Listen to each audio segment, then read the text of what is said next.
Okay, the record is now on. So now we have this.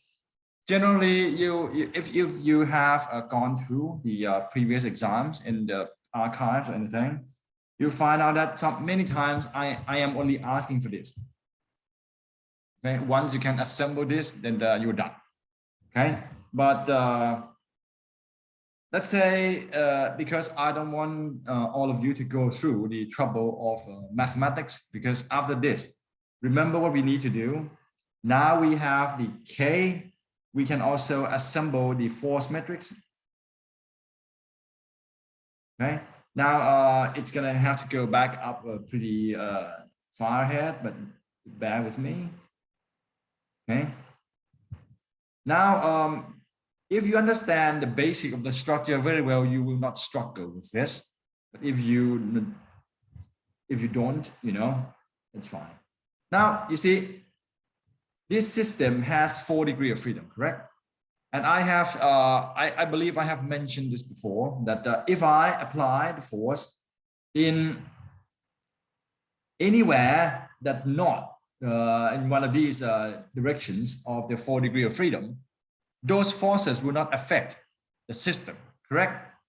For example, I can apply the force here. This force is going to be taken care of by the support right away because this is a hinge. Okay, I can apply the force here. It will not affect the system. So the force that will affect the system will have to be the force applied at these 4 degrees of freedom directions. And just look at the force. See, that's 60. That's in Q1, right? You see?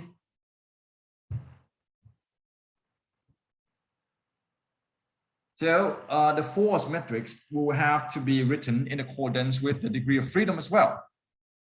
And Q1 is in this direction, see, going to the right, and 60 kilogram force is also going to the right. So here it means that my force matrix will be 60, that's Q1, right? And then the rest is 0. So that becomes my force matrix. And my displacement matrix, it's going to be, well, you guess, Q1, Q2, Q3, and then Q4. Okay, so income step number 5, say solving. Okay, now from F is equal to KD. Now you want D. You must multiply everything on the left and on the right with the inverse of the K, right? So D is equal to K inverse multiplied by F. Now, if you know how to manipulate your calculators, if you can give the input like this in your calculator, it's very easy to just type the name of the matrix and then, put this on it. Then voila, you're going to get it. Okay. And here, the displacement is cos 10 to the power of -4. And we have the numbers. 3.068, 0.265, 1.235, and 0.618. And of course, we also have the code, right? 1, 2, 3, and 4. So this is the solution. Yes, we now have the displacements. It means that we can now use this displacement, go back and calculate all the forces acting on the members. How are we going to do it? Remember that we have the code. So now for member number 1, or element 1, okay, element stiffness matrix, I keep switching the words. So bear with me, okay? So let's say element 1, member 1, whatever you want to call it. You have the force for member number 1. Now remember F is equal to KD. So K here, of course, naturally, it's going to be the stiffness matrix of your member, but without the code, right? So there you have it. 9, 12, 12, 16. And similarly, 9, 12, 12, 16. You see how you write the matrix. You should not be making mistakes like, switching the sign conventions or the numbers or anything at all. Okay. So this becomes minus 9, minus 12, minus 12, minus 16, minus 9, minus 12, minus 12, minus 16. Multiply by the displacement because F equals to KD, right? You want the force on your member, you multiply K with a D. But how are you going to multiply the D? Now it must be coded. Go back to your member number 1. See, the code is 3012. So you must bring your displacement in that order to multiply with this. Okay. Let me use the green. 3012, right? So 3. Hang on. I need to put this 10 to the power of 4 here, minus 4 here. That's pretty ugly. Let's do it again. 3, that's 1.235. 0 is 0. 1 is 3.068 and 2 is 0.265. Okay. Now,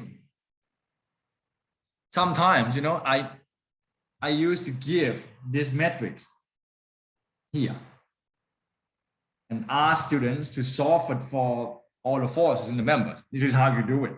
Okay? It's not that difficult, but many cannot do it. Just some, I don't know, don't remember.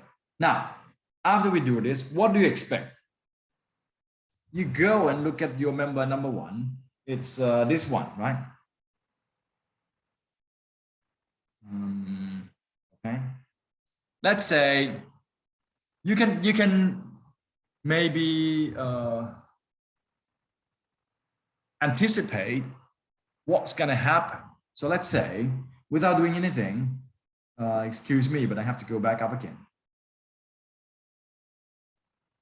Don't be afraid to be wrong when I ask your opinion. Okay.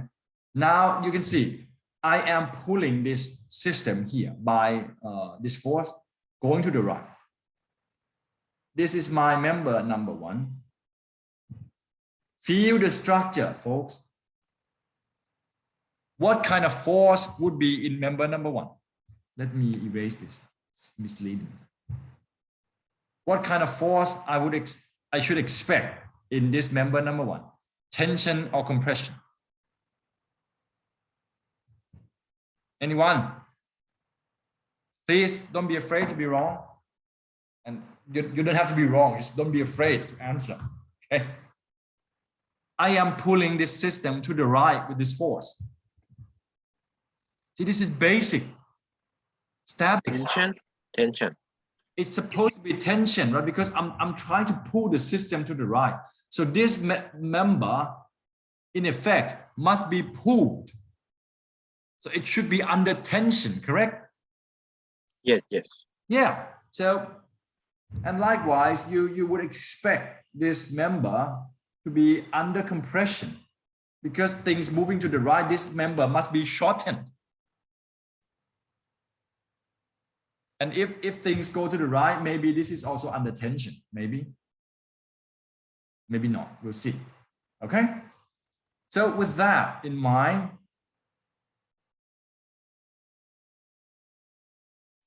if you expect this to be tension, what kind of force? It's pulling away, right? That's tension, isn't it? Yes. And what's our local node? That's 1 and 2. Correct? Is it? Yeah, that's it. So in order to have tension, your force will must look like this, correct?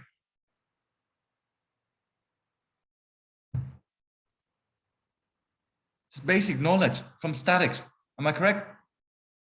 Yes. That's components of the force. Because you have the true force system. If it's tension, it means that the XY components of your force must look like this. So, and we have the global system where we have something like this, right? That's your global 1-2 system. So that means at local node 1, everything is opposite. So you would expect the components of force for node 1 to come out to be negative. You can anticipate this even before you get the numbers. And at local node 2 here, you see the direction, right? All things should come up positive. And in order for your system to be under perfect equilibrium, 1 and 3 must be equal and opposite, right? And 2 and 4. That's how you should anticipate your answers. And after we multiply this, of course, things will turn out like that. So I have minus 26.8 minus 35.7, 26.8 and 35.7. See, just as expected. You gotta have numbers like this. Okay, because you cannot have it any otherwise. You cannot have it otherwise. Sorry, bad English.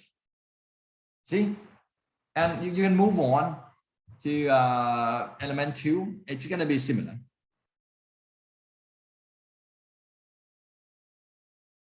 Okay,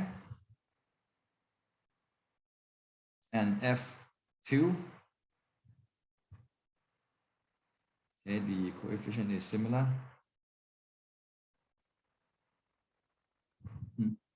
25. Here is 9 minus 12 minus 12 and 16. You know, when you write like that, you break the quadrant so that you don't make mistakes. 9 minus 12 minus 12 minus and 60. See? Now you finish these two quadrants and put the opposite sign convention in the remaining two. Oops. Minus 9, 12, 12, minus 16, minus 9, minus 16, 12, 12. Any way you want to write. Okay. And now the code is, what is it? The 0012. So this becomes 10 to the power of minus 4. 0, 0, 1 is 3.068, and 2 is 0.265. You multiply them. Now look at your member number 2. Local node 1, 2 is like this. 1 and 2, and now you expect compression, right?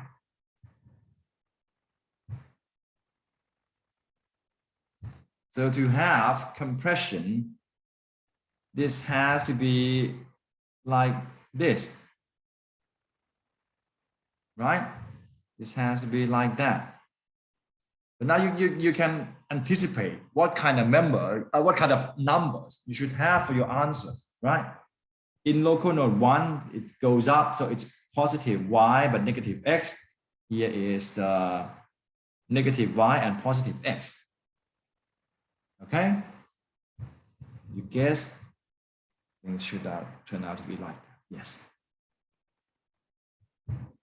Minus 33.2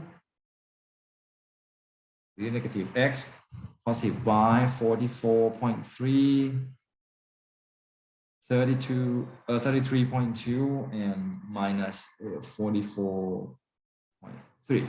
Yep. Okay. Is there any question?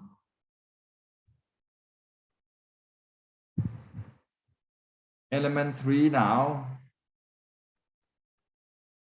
Now it's going to be fun because now you're going to anticipate something too, because 3 is vertical, right? So this time you can only have 1, 2, okay, 1 and 2 like that. So you can only have y components. If you do it and you have the component in the x direction, you have a beam, right? So F3 now.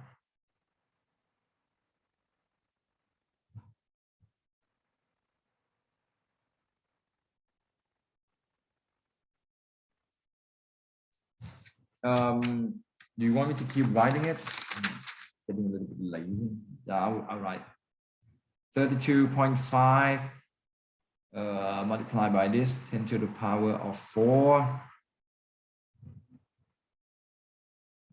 We have 0, 0, 0, 1, 0, 0, 0, 1.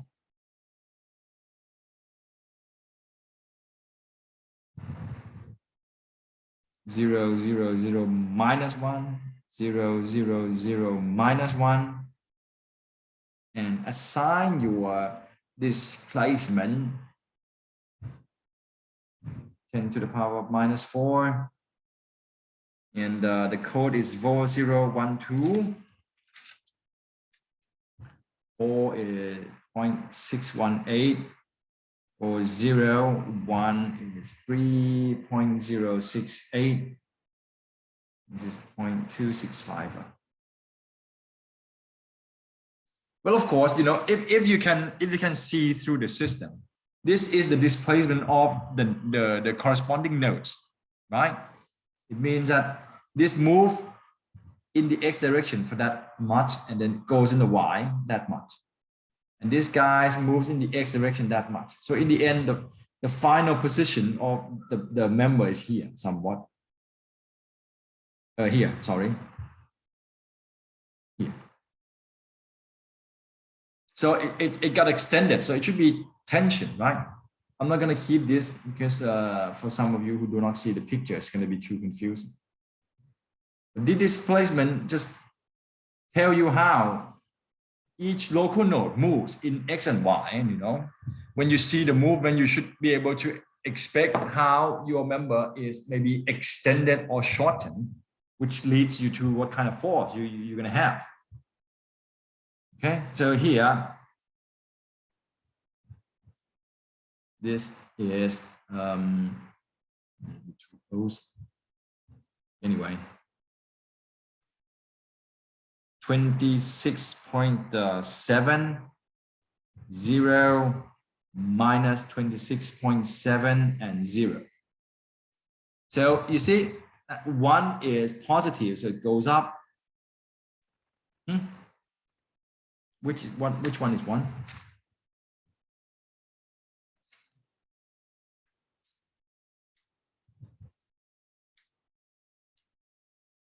Sorry, I looked at the wrong one. That's for number 4. See that? That's x. It's impossible. So let me remove this.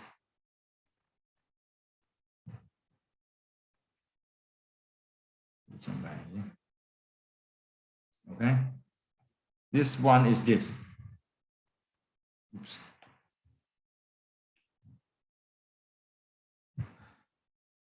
Zero minus 8.61, 0, and 8.61.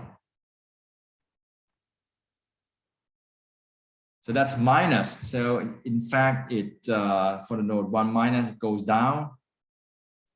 The second one goes up. So that concludes that this member is under tension, right? We can now keep doing the same thing, and That's for element number 4.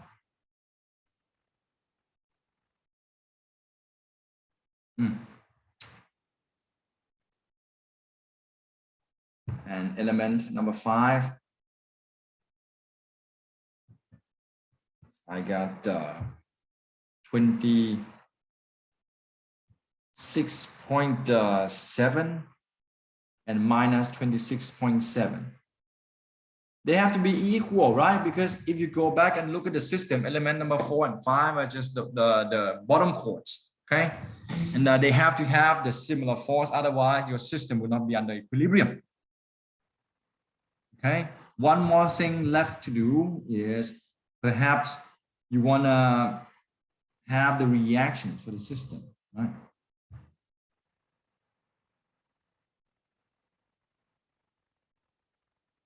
Roller here, roller and hinge.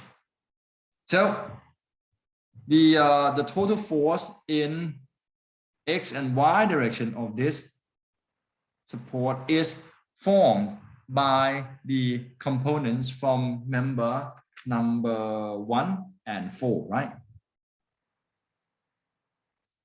So you must go back and look at member number 1. That's what you have.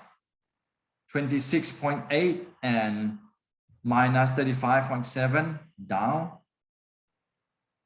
So from member number 1, it's 26.8, and here is,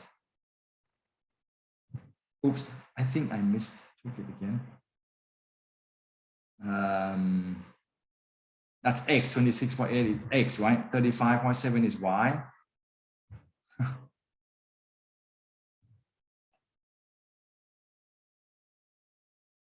And then 26.8. And let me change the color for member number 4 so that you can see the picture. And so 4, from 4 you see here 26.7 pointing to the right because it's positive. So we miss it by that much. It's not balanced by 0.1, which is okay. So you see, in the end, when you combine the force at this end of member 1 and 4 that meet at the support, you get the reaction because this guy will cancel out, right?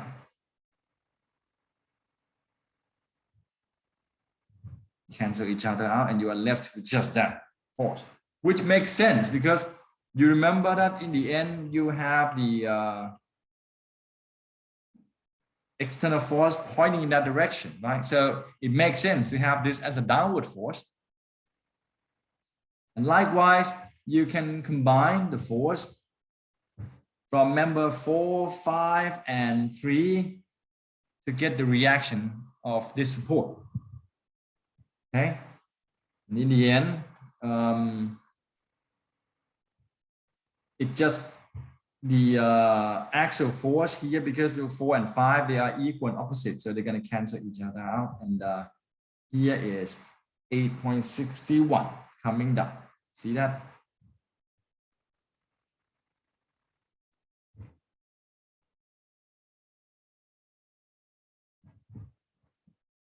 From member number 3. And the last one, now you're going to have 2 components, okay? Member number 2 give us the here, that's 33.2 here, and upward 44.3. Just arrange better. 33.2. This is 44.3, and from member number 5, that the compression, right? Yeah. The 26 26.7. So if I got the 26.8, this will give me roughly 60, right?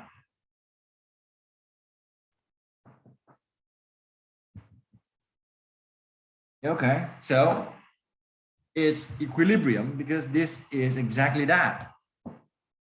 So we have the system solved. Okay, any question?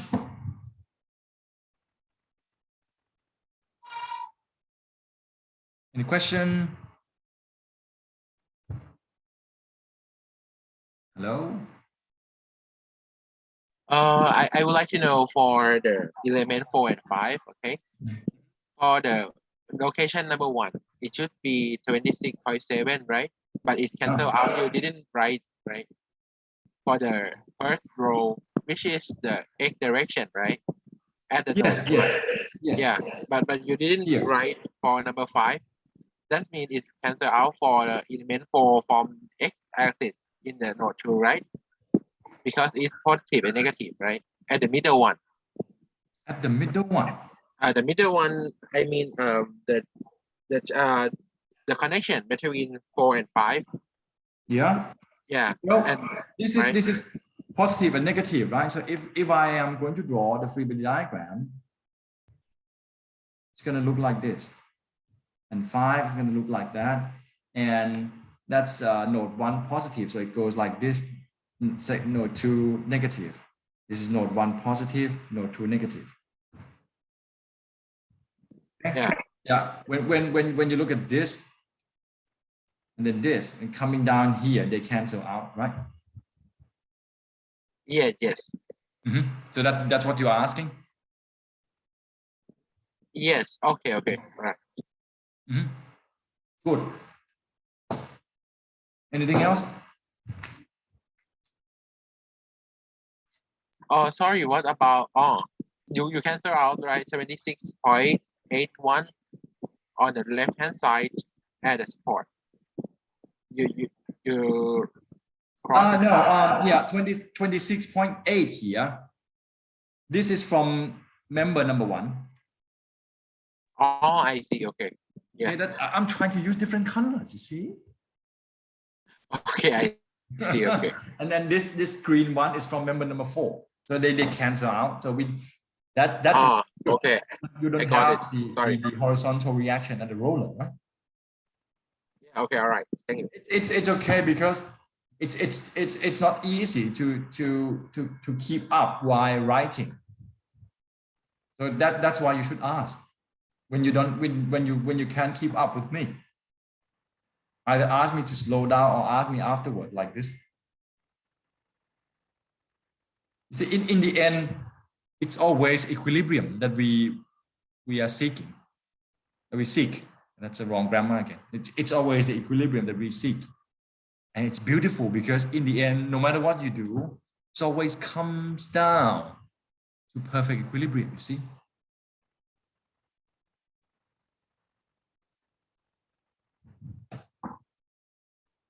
So let me say again, these pink ones, they are components from member number 1, you see? Here. It's X, and that's Y, and X and Y. And you know, once you look at just element number 1 or member number 1, and you see you have components for the roller, because it has to be there, right? Because member number 1 is inclined, and it's either tension or compression, so it has to have the X component because it's inclined. So you know that this, whether you know, whatever it's going to be, it has to cancel out with this of member 4 because you have roller here. Because you know, it saddens me a little bit when I graded the exam, because I didn't think to catch students with the support conditions at all, because you learn about the support conditions since like your first or second year, right? And because many follow the examples or the homework blindly, And when I change the support from the hinge to the fixed, it's supposed to make your life easier. And then whoosh, just like that. See, it's a basic. This is roller. This is hinge. You must know this basic stuff. It doesn't matter what you do. It doesn't matter how complicated the subjects get. The basics are the basics. This is just basic stuff, you know. Okay. All right. And now any more questions, maybe? It's good that you asked, you know. Anyway, now if you don't have any more questions, I think I'd like to do another example briefly. I don't intend to finish all of it, but I just want to do it briefly so that you can see that the stiffness metrics of the system doesn't have to be 4x4. The size must be in accordance with the degree of freedom of the system. Okay, so now you're gonna have to draw something because I didn't expect to use this, but now I think I rather do it. So okay, see this? It's supposed to be 6 meters in this direction. 1, 2, 3, 4, 5, 6. But let's say I'm gonna expand it by 50%. 4.5. About that much.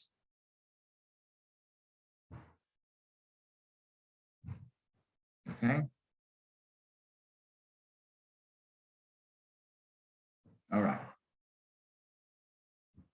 Oh man, this is awful.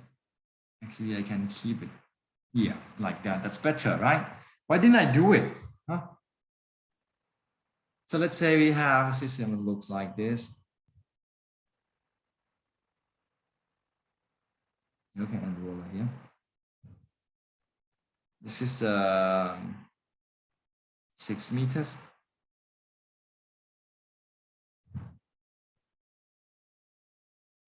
And that is 4.5 meters.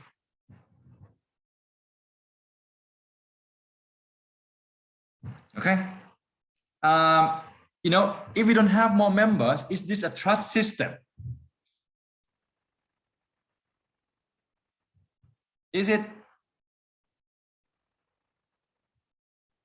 Hey, senior, anyone? Is this a truss system? Nobody answers. Yeah, it's truss, right? It is. Look at this. It's a rectangle, right? You cannot actually have a rectangle in the truss. See that? So you have to have more members. Okay.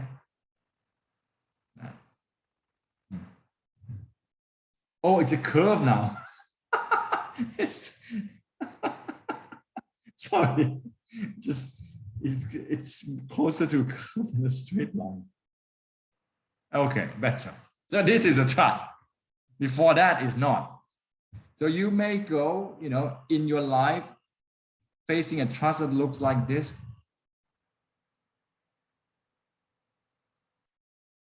Yeah.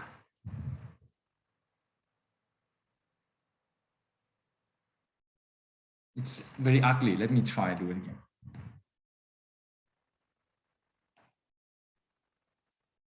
Let's say we have something like this.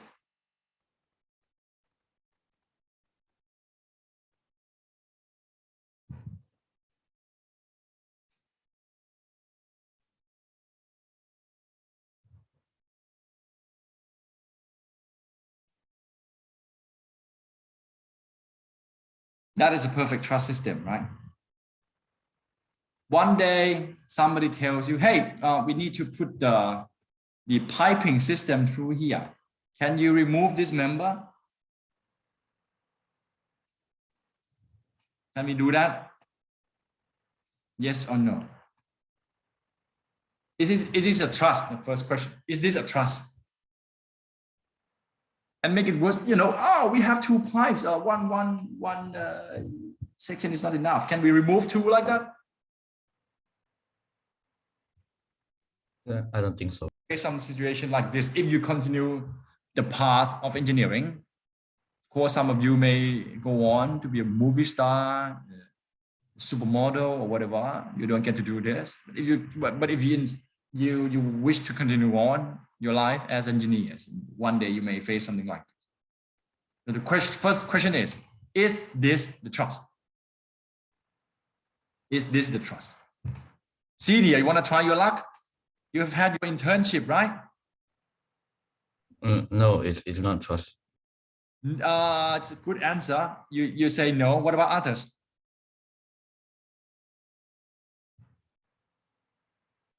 I want to discuss with you. I don't want to And say I say partially trust. partially trust. Interesting answer. Like you sit on the fence. Anyone else? Maybe. Maybe. I think it's just trust. It's because we have time. So I just want to tell you this. Say it is actually not a trust system in the sense that it doesn't satisfy your basic requirement, because in order for this system to survive, this joint, they must become rigid joint. So when you have a rigid joint, what kind of system is that? Frame. Frame, yes, it becomes a frame. So somebody still call it a truss because the first guy who did this, give it a name. So they call it, I don't know if I can spell it right. It's called Verendiu truss. And if you know some of your senior long time ago, we used to have the Pi Chai Lai, you know her? Yes. Pi Chai Lai is half Thai, half Dutch, And I thought this is the Dutch language. So I used to ask her in the class whatever that means. So, Verendiu actually means four sides. But little did I know, actually Verendiu was also the name of the guy, the engineer who first used this kind of system. So they call this system a Verendiu truss. But what kind of person with the last name that means four sides, It just baffles me. But anyway, they still call it a truss. And but in fact, it's a frame. So I'm asking you the answer just to have a discussion with you, because if you say yes, yeah, you're correct. If you say no, you're also correct, because it's a frame system, but they call it Verendiu truss. So maybe for those who answer, maybe I'll give you like 50%. For those who answer yes or no, I'll give you 100% for your decisiveness, So, okay, we can do this. But you have to throw away the assumption of the trust.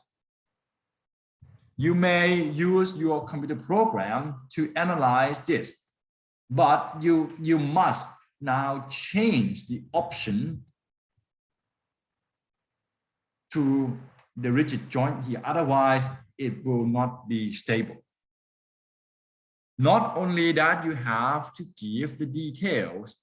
Not only that, you have to analyze the structure by turning option here into the rigid joint.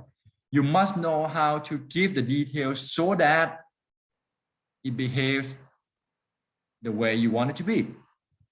So this, instead of becoming just a joint to transfer the axial force, must be able to transfer more. So it's not the end of the world. You will face a situation like this because some engineers, some architects want to have the space here. Okay. Anyway, right, let's come back to this. How many degree of freedom for this?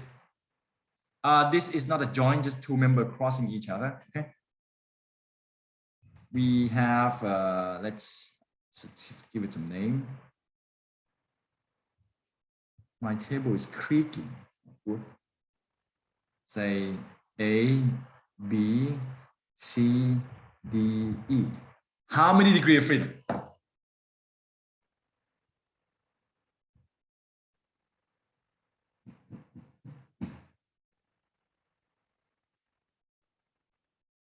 Hello?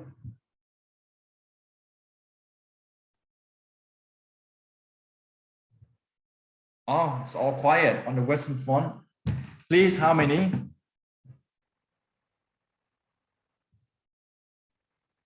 Can you guys count? Hello?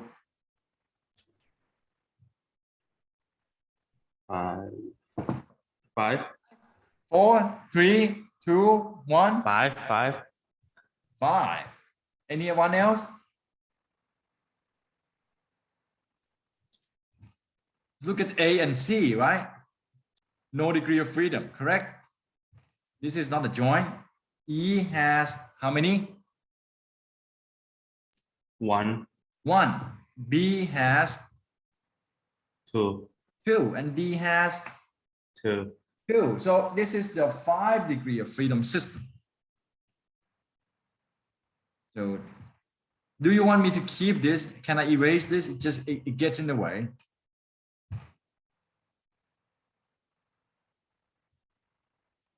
No answer, so I'm just gonna take it out. It's in the video anyway. Okay. Why the table is creaking? Okay. This is like 5 degree of freedom. Okay. So let's give it some numbers. Okay. So it's gonna be a little bit hectic. Let's call this member number 1. I can do it later. Let's say I can write the degree of freedom first. Okay, so let's call that Q1, Q2, Q3, Q4, and that is Q5. Okay, so keep in mind that we will have the global stiffness matrix of the entire system with the size 5 by 5. Okay, it has to be corresponding to the degree of freedom that you have. Okay, see, it doesn't have to be, it depends, or it doesn't have to be 4 by 4. It depends on the degree of freedom of the system. That's why I want to show you this example. Okay, so let's see if I can squeeze this in, or maybe it's better to draw the new picture. I can draw it better too this time.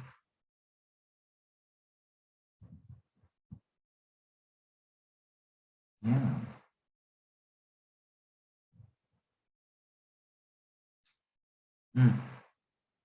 Good.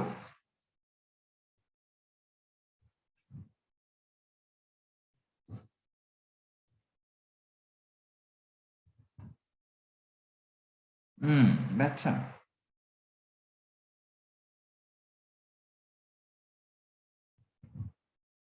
Okay. So now I should, I'm not a big fan of your approach, but I understand that that's how you've learned the stuff. I kind of prefer to draw the support all the time so that I know what kind of force I can expect. Okay. Anyway, this is going to be my member 1. Okay. And that is going to be my local node 1, 2. My member 2 is going to be this one. And I'm going to use the same local node 1, 2. My member 3 is this one. And this time I don't want to kill myself. So I'm trying to come up with the most simple local system so that I can work very easily. This is my member number 4. And I will use this local node 1, 2. This is my member 5. I will use the same. No point hurting myself. And that look like a 2. Let's be right. Okay. So be my member number 6. Let's change the color a little bit. See, it should help reduce confusion. It's my member number 6.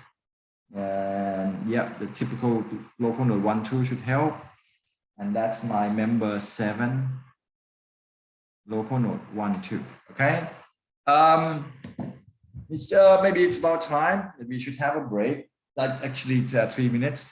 So I want you to write your code metrics by yourselves and see if you can match mine. Right? From this system, can you write the code metrics? The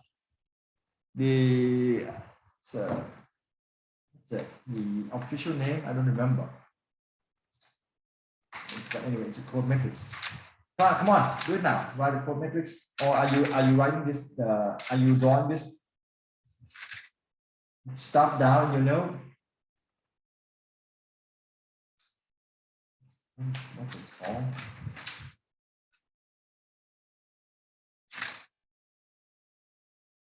Local destination metrics or the member code metrics. Yeah, that's the name. Write them, please. The code for member number 1, 2, 3, 4, 5, 6, 7. Okay, you should use this, right? That's your member number 1. So the code is going to be what? 0012 for your member number 1, right? Do that, please.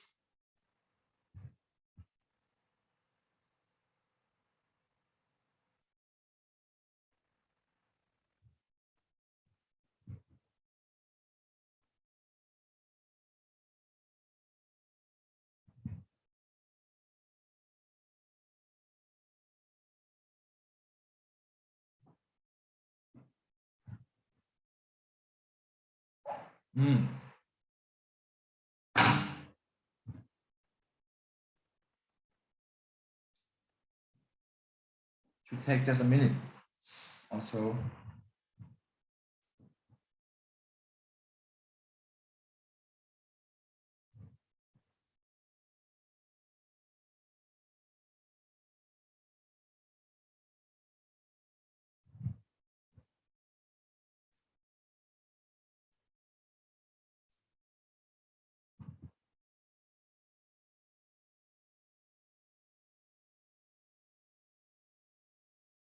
Are we done here?